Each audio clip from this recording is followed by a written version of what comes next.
मात्र किछि मिनिट्रे होई पारिबो 500 वर्षर कैलकुलेशन।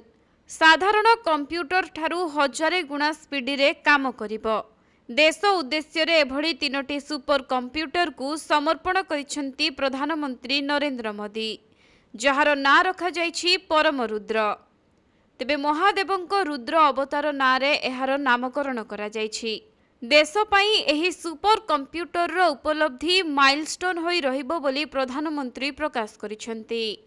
तेबे नेशनल सुपर कंप्यूटिंग मिशन अंतर्गत संपूर्ण स्वदेशी ज्ञानकौशल रे तैयारी होईछि तीनोटी सुपर कंप्यूटर। एथिपाई खर्च होईछि 130 कोटी। एहाकु पुणे, दिल्ली एवं कोलकाता रे नियोजित कराजिबो। आउ परिवेश एवं जलवायु सह विज्ञान, स्वास्थ्य और महाकाश विज्ञान क्षेत्र रे एही सुपर कंप्यूटर सहयोग करिबो। एका सांगरे हजारे कंप्यूटर रो काम करिबो सुपर कंप्यूटर परम रुद्र।